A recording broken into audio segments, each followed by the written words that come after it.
Hello, Hi. will be every time this. So professional. So professional. We were relaxed until we click the live scene. Yeah. Wow, how are you? Yeah, I'm good.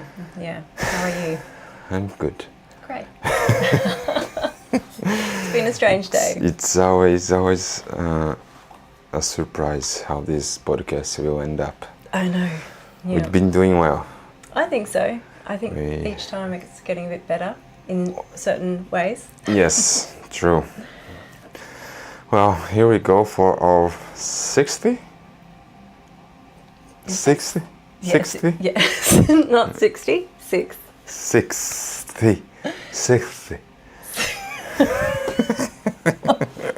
Off to a great start. Off to a great Our 6. start. How? Six. That's a hard word Six. to say. 6. Let me drink some water because I think we will talk about something that is too hard even to talk about. What are we talking about? Today I think we will talk about what we have been experiencing this week. What I've been experiencing, what we've been experiencing. We have, and I'm sure a lot of people also, not only this week, but it's burnout. It's been the topic on everyone's lips this week. Everyone's. What is burnout? Let's start with what is burnout. There is a way to describe burnout, or burnout is, of course, different people, different burnouts. Yeah. The burnout's the same, it's just a different way to feel, different way to react, different way to go all the way down to the bottom of the. Yes, but we will always be sick in somehow. What is burnout? Let's go. What is burnout? The way I sort of view it is like a car that crashes in the ditch. Like you've been driving along, the fuel lights come on, you've ignored it, you kept going like, no, I just got to get to my destination. You keep driving, you don't go for a pit stop, you don't check if your wheels are aligned, and all of a sudden you veer off the road and you crash in the ditch. And it's like there was a lot of warning signs along the way, but in our hustle culture, our culture of productivity, we often ignore the signs and then we end up crashed in the ditch. And so that can look very different for different people, like you were saying. I've experienced many different types of burnout personally, like neurodivergent burnout from masking and all of that is slightly different to like a occupational burnout, so from your work. But you know, you can get burnt out from something that you love as well. It's just that, I guess it's moving at a pace that's unsustainable, so you're not resting and recovering. Mm-hmm. Yes. So I wanted to know, we never feel burning out. We always already there. Or we don't see signs, as you say, that when you're driving, you see the lights, or... Yeah, like I think it's part of our society's conditioning to train us to override the signs. So actually we all feel the signs, to some degree or not. Maybe sometimes you don't, maybe you're completely unaware of them. But I feel like in looking back in hindsight, most people will go, oh, I should have known that feeling. I was like that fatigue, that feeling like, oh, I don't want to get out of bed today. You know, like they're all signs. Yes, it is. But yeah, because of the way our world is at the moment, most people ignore it and are encouraged to ignore it. It's like soldier on. Yes, commitment. Yeah. Commitment, like you committed to. Yeah. Or maybe you're not even committed. You just have that you feel responsible for that thing that you need to do, and you do even if you're about to crash. Yeah, well, I mean, there's more demands of us these days than there ever was, and our bodies, our minds, our nervous systems, they're not built for the amount that we've taken on and the amount of processing and, you know, everything that we have to do, all the email, like how many emails do we all get every day? Yeah. All of the things that we have to, well, we think we have to stay on top of, Yeah. we actually, none of us can keep up. Yeah. And yet we all try. And so, yes, we end up in burnout like you and I have this week. Yes. Well, I'm almost. Almost? Yes, I'm almost, because I still can keep it going. Okay. So I know my burnouts because I've been this before. I didn't know what was burnout. Mm-hmm. So now I know, so I acknowledge what I'm doing. But I cannot stop. Why not? Well, because commitment. Okay, all right. So talk me through that. But because I know what burnout feels like, I will pretty much slow down other things. Yep. Exercising. Okay. Even if I stop exercise, I will burn out anyways, but I just work in my mind, say, you're not gonna die if you don't exercise today, and be ready for a long day of work. Yeah. And next day, yes, that's not you missing 2 days of working out in somehow, but you're not gonna die. You have a long day of work. Is that a hard one for you to make that choice? Because from what I know of you, going and exercising actually helps you move through some of your challenges, and, you know, the endorphins that creates, it's like a really positive experience. Yes, like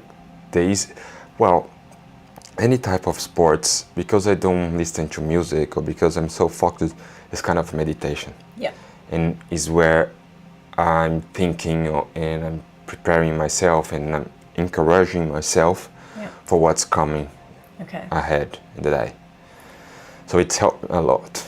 And also my body, when I lost posture, when I lose posture, when I don't do exercises, and when I feel that I don't have posture, it affects my confidence. Okay. Which I think may affect everyone somehow. Yeah. If you realize. It's a ripple effect. Yes. Yeah. But yeah, I think I'm doing well. I told you that I'm about to burn out. Yep. Or maybe it's just I'm getting tired in the holidays because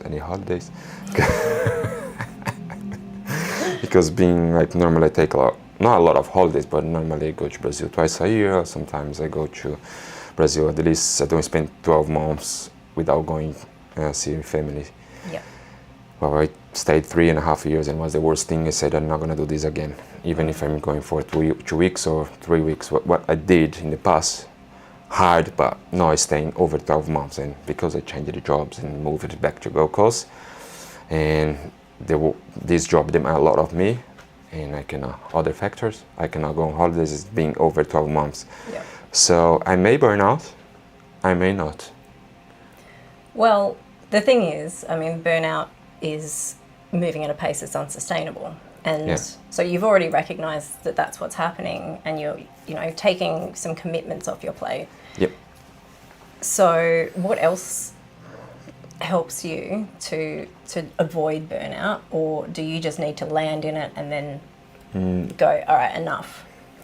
I don't think this time I will go to enough with burnout. I may go enough with things that's burning me out. This time, that's what I believe. Mm-hmm. But what I will put in practice, discipline. When I say discipline is going back to my Monday rituals, drinking a lot of water, eating healthy as much as I can, because then burning out is pretty much your brain sending signals to your body, and then you crash everything. So as long as your brain sends signals to your body and your body responds, we are health, we support you, keep going, and I think we have that exchange that, okay, my body got my brains back. And then I may be able to keep going. Let's see, I'll let you know in a few weeks. So those are your non-negotiable things that you know will help to keep you anchored in you and your energy. And I think that is science, right? Like once you eat well, you drink a lot of water, you do your rituals, I mean like your meditation, your concentration, your focus or something, that manifestation, and talk to yourself saying I'm going through this and everything will be okay. Yeah. And help you to avoid situations that could help you to burn out during the day. So I think that's pretty much everyone could do this, right? Like, because sometimes when you're burning out, you're just gonna go do the easiest thing, and the easiest thing is fast food, or not even eating, or you don't feel thirsty, but you need to have discipline to, okay, I'm not thirsty, but drink water. Yeah, the bare basics that keep you alive and well. Yeah, and not like drinking coffee, I'm feeling so tired, let's go for the third coffee, I have a shift at night, I'm going for the fourth coffee of the day at 6 o'clock. Yeah. And then you start early in the next day, or like using other things to keep you awake if you need to keep awake, or with energy, not doing the right thing. Basically not overriding yourself, not overriding the signals of your body. Yes. I've actually been, for the last couple of months, been working with my healing program, the people in it, building a rest workshop that was initially going to be a 2-part thing. And then the deeper I go into this, it becomes bigger and bigger. And at the moment, I think it's going to be a 5-part workshop. Which is part of why I'm feeling a bit burnt out, because I've overcommitted myself. But it felt really important to, you start pulling on a thread of rest, and you realize just how many layers there are to it. And one of the things that I'm teaching in the next part of it is about ultradian rhythms. Yep. Now, not many people have heard of this. Like, we all know about circadian rhythms, right? Mm-hmm. That 24-hour cycle, sleep and wake. But throughout the day, the human body, like our biology, is set up to have these rhythms that ebb and flow. So we have peaks and troughs. Yep. And this happens roughly about every 90 minutes. You spend sort of rising up into a peak, and then you go down into a trough. And our body sends us signals when we get down into a trough, like, when you start feeling like agitated, you just want to move, or you're like, oh, you know what, to focus better, I need some sugar, I need some coffee, I need something. And you start, getting a bit like, and you're tapping your foot, or, whatever you're doing. And what most people do is reach for something to keep them going, to keep them tethered to the computer and keep them doing what they're doing because they've got a deadline or whatever. Mm-hmm. When you do that, you send a signal to your body saying, we can't stop, it's not safe to stop, we've got to keep going. And then your body goes into fight or flight, which kickstart, we talked about this the other week, kickstarts your brain into a more tunnel vision focus of survival thinking. And so your creative solution finding brain's not there working for you, everything's harder, and you're pushing through. And this is what we do on a daily basis. And then it's from doing that, you end up in burnout. Yeah. And so what I'm, teaching in this program is to start by just going back to that and learning those messages, the signals of your body, exactly, which is part of interoception skill building. And just, whether you want to set yourself an alarm every 90 minutes to just go, I'm going to check in with myself, because it's something we're not practiced at, right? We kind of have to kickstart the practice. Yeah. But the more you're actually in tune with those signals of the body, which we've been taught to, ignore, the more you'll become in tune with all of the other signals that will help you stop going into burnout. Yes. Actually, would be very useful if you know about your schedule as well. Because maybe I cannot set an alarm every 90 minutes, depending on what I'm doing. No, of course, yeah. But once you know what you have, what's your day ahead or what's your week ahead, you can set yourself the alarm that you need. Yeah. Which would be very helpful. But you go, because I have a question. The other thing that you can do, like even if you can't set an alarm, you can just say to yourself, look, every time I go to the bathroom, I'm going to check in with how I actually feel and whether I'm in that agitated state, what I'm, craving and reaching for. So if you pair it with something that you habitually do regularly through the day as all right, this is my check-in moment, then you don't have to set an alarm. Yeah, that's very important. Very important. And then you could drink more water, so you need to pee more, so then you're checking in more. So, exactly. I mean, like, double whammy, you could add that water intake. Yeah. like it would be very helpful if you keep like a big bottle of water next to you, because you don't need to fill up again. Yeah. You have you start your day with 2 glasses of water is already like half of you need for the day. And I disagree with that. Depends how big your glass is. Yes, exactly. And I have a question. Okay. So it's burning out is only when you're doing something you're doing for obligation, like a job that gives you only money, not pleasure, or studies that is you give you something good in the future, but the process is so hard. Or can you also you can also burn out if you're doing things that you love, like you're working a lot in your project that you love, you're loving this, but it's like you're working 18 hours per day every single day, sleeping only 6. You still can burn out in this Absolutely. situation. You can burn out on anything because it's more about the unsustainable pace and not tuning into what your body, nervous system, immune system, every part of you needs. Yeah. So for me, like I love my job, absolutely love it. And, like yesterday I was working on creating a script for a client, and essentially it's like creative writing. I get to play in this realm of like thinking about the neuroscience and just analogy and metaphor and how I can reach someone in a certain way to really help them, and it's amazing. And yet it's still work, and I still find myself getting to that place of, I just need to finish. I think I messaged you that. I just need to finish this script. Yeah. So it doesn't matter how much you love something, if you're approaching it with that push through, I just need to, or, that's a good word to sort of catch yourself just and should. If you catch yourself sort of saying those, it's generally a push through that's happening. Yeah.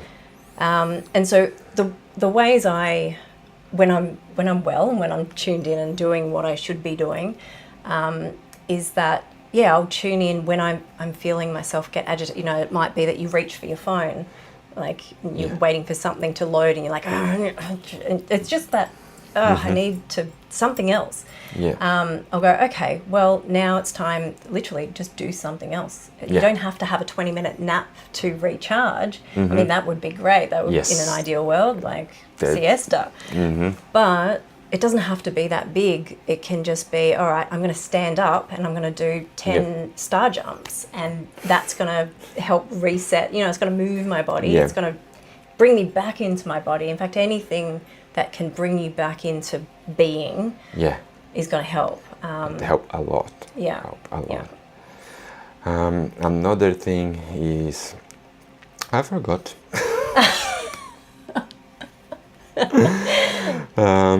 I forgot completely. You had a question or a comment? I forgot. I forgot. Okay.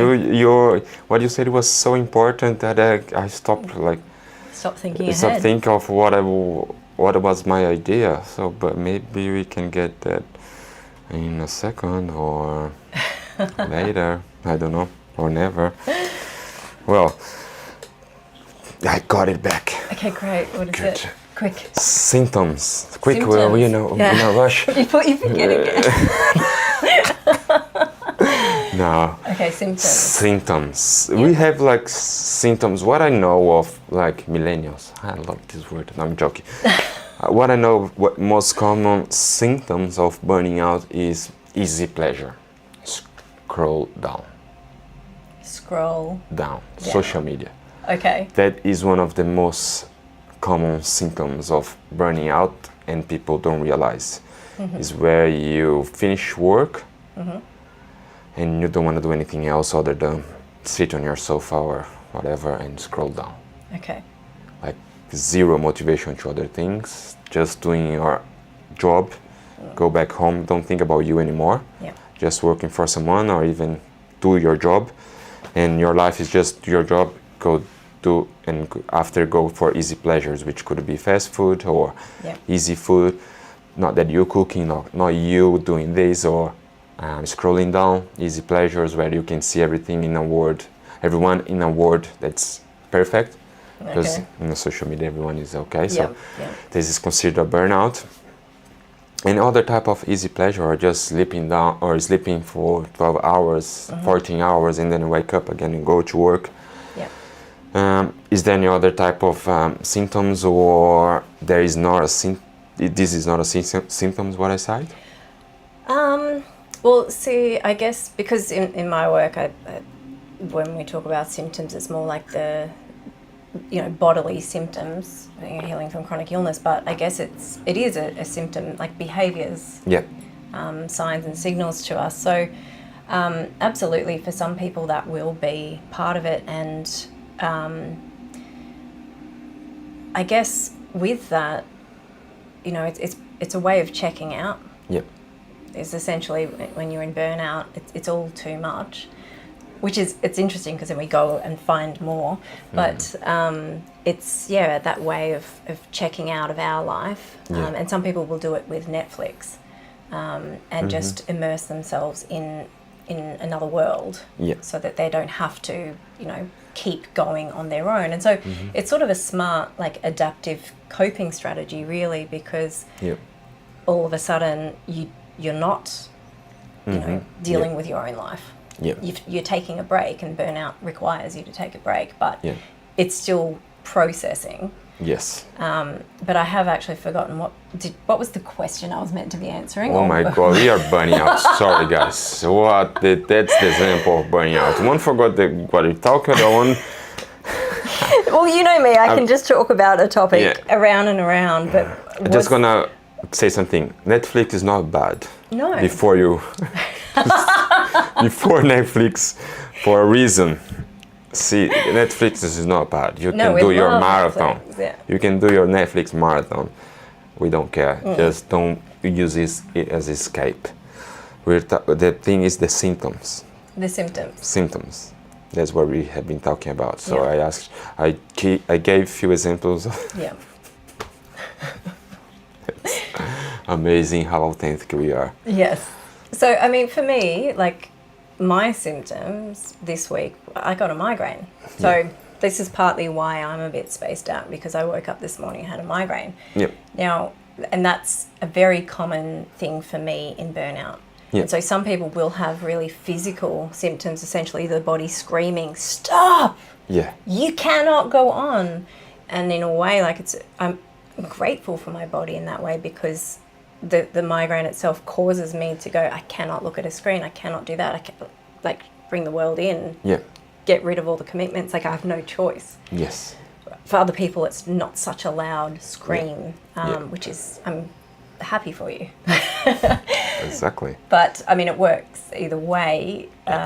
Some people will go for so long not listening to or not noticing the doom scrolling and all of those other signs and symptoms, and then end up with a migraine. Yeah. So, it's good to, I guess, figure out what your signs and symptoms are, so that you can catch yourself, or even share them with your partner or, your family, and say, hey, I've noticed that, these are the things that happen before I land in a ditch. Yeah. When you notice me doing this thing, can you, it's time for a conversation. It's time for a check-in. So if you're not able to check in with yourself, you might want to ask for some help. What about burnout? Is always related to work-wise, or is always? Of course, burnout is not only because only one factor, is because of the combo. Yeah. So it's always related to your work, your job, or? Not necessarily. Not necessarily. You can burn out with not even having you being unemployed, or you can be. Yeah.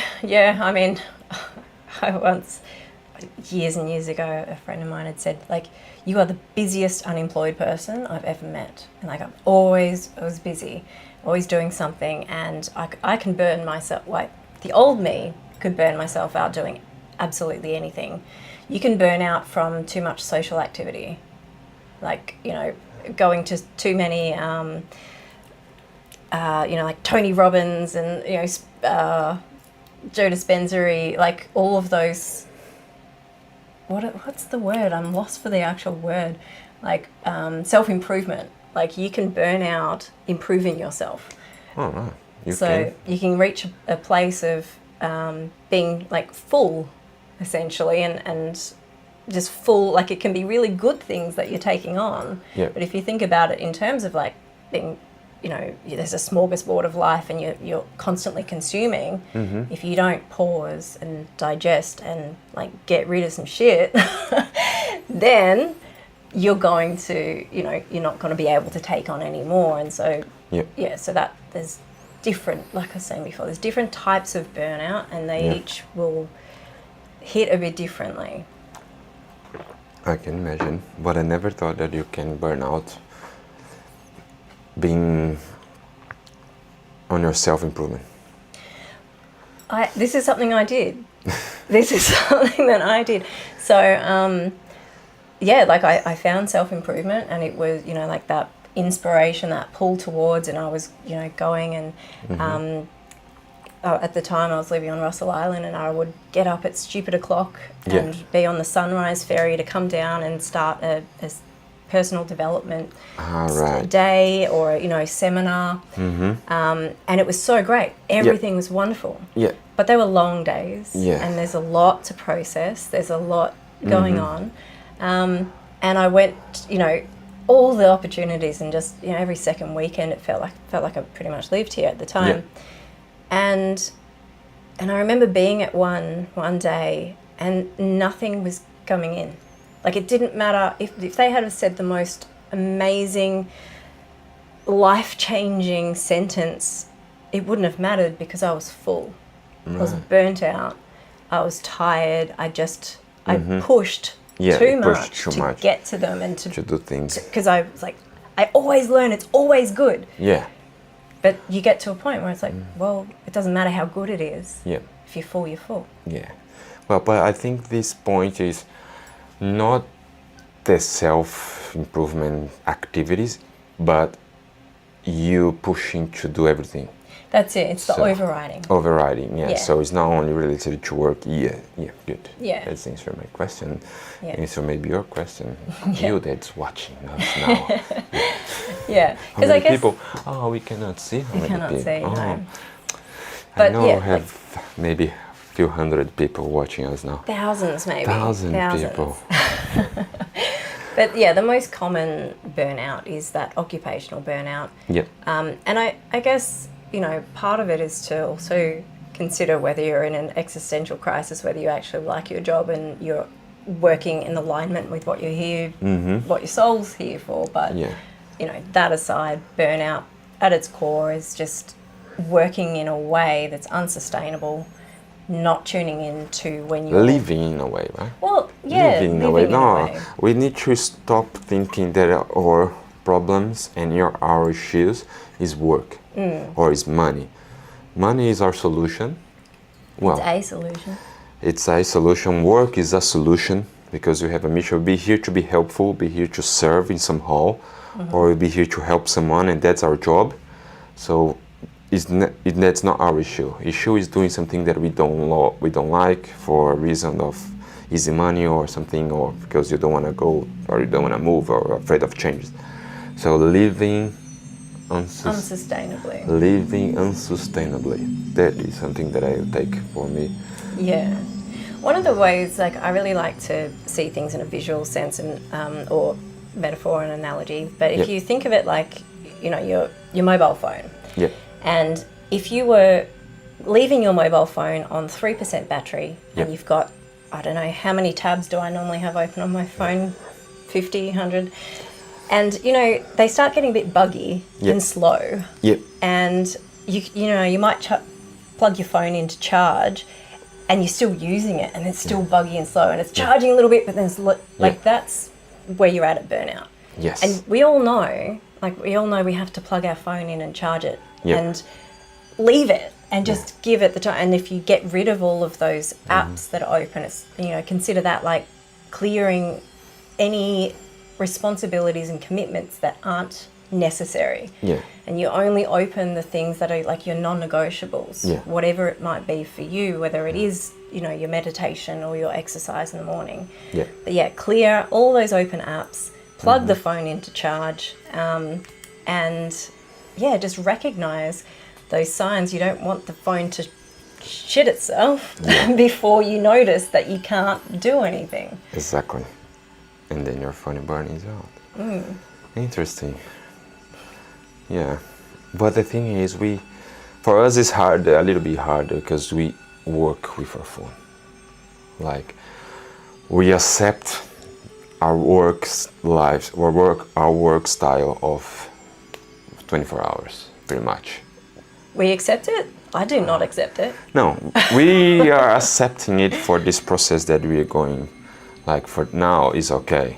Like, I'm accepting for now. Like, I knew when I signed it 8 years ago, I knew that I gave my my availability. Like, was part of, like, okay, you can hire me, or you can get me as, I can be your contractor, because I'll be 24/7 if you need. Okay, so you sold your soul to the No, devil. I didn't. I think when you, like, my job is different type. I deal with people that is not in Australia, in Brazil, blah blah. So it's not one time zone only. Yes. So that's when I believe that's okay at this stage. And for me, it's nice to be helpful and be always there for. It's like an advantage. Okay. So, but yeah, every advantage you have price for this. You do. But you also, like, you're not at work, and then you have your work group on your phone, talking about something that for you, when you get at work, you know everything that's been happening, and or talking about some situations, so everyone is in contact, and someone can go, oh yeah, it happened yesterday, I know how to fix this, or you say, oh yes, I know, just do that, or can you please do it? So, like, to keep things moving. So we work with our phone, which is make it a little bit harder to disconnect. Look, it is harder, but not impossible. So Not impossible, yeah. I actually have some very strict rules when it comes to my phone and the times that I engage with my work. Yeah. And it's in those times that I break my own rules that I start feeling symptoms of burnout. Yeah. And so, I do have an online program, and I have clients who are international, and so they'll message in times that I'm asleep or whatever. Yeah. And, I'll wake up and there's notifications, and part of me wants to dive right in and help them fix whatever challenge, or help them find their own solutions. Yeah. But I know that if I don't do my non-negotiables, if I don't have time to anchor into me in the morning, do my meditative walking with my music, that I won't be any good to them, and I'll be scattered throughout my day. It'll derail me, and then I can't help the next person. And so I purposefully do not open those, and I won't check. My phone's on do not disturb at all times. So I make the choice when I want to be disturbed by my work world. And so, and if I didn't have that, I'd be screwed. So that's something that I've recognized in me and gone, well, this, for me to be the best that I can be and to stay out of burnout, I need to set these boundaries, and I need to stick to them. And so, it is a hard thing to do, though, in this world, because the next person might be overriding themselves, like my competitor, and they're getting all the clients, and they're getting all the things, and they've got more money, and all of the stories that come. But I know if I try and push through, I know exactly where I am. I'm in the ditch. I'm that phone just glitching and shitting itself, whatever analogy you want to use. If you keep overriding, that's where you'll end up. So I pull it up sooner. Just gonna, before we wrap up, like, sometimes you need to push yourself. Absolutely. Before I think everyone that is now on a position where you can slow down, we were pushing a lot to be able to slow down. So pushing through your limit is very good, can be healthy. You can know your limit. You can push to get where you want to be. Of course, set your goals, be aware, that you're pushing and go, but don't do too much.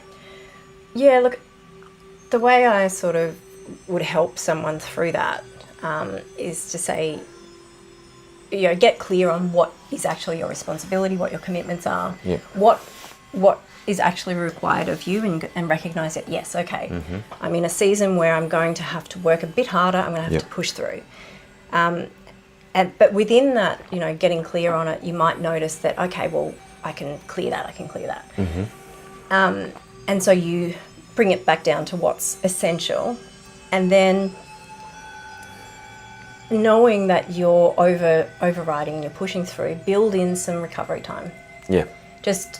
And whatever that looks to you, like it might be sleeping longer, it might be surfing, you might need some joy as recovering, like rest isn't just doing nothing, it can be doing something in a restful way, but just build in the extra time afterwards for recovery.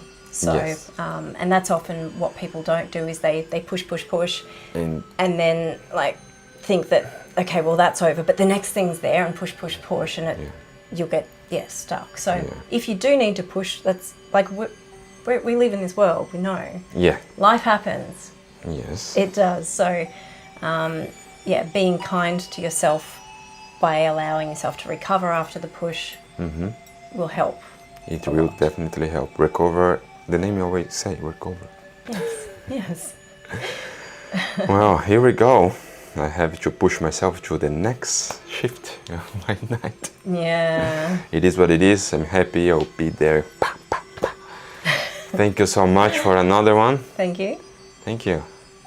That's good. That was good. Let's not burn out. Everyone. Let's not burn out. Yeah. Okay, thank you so much.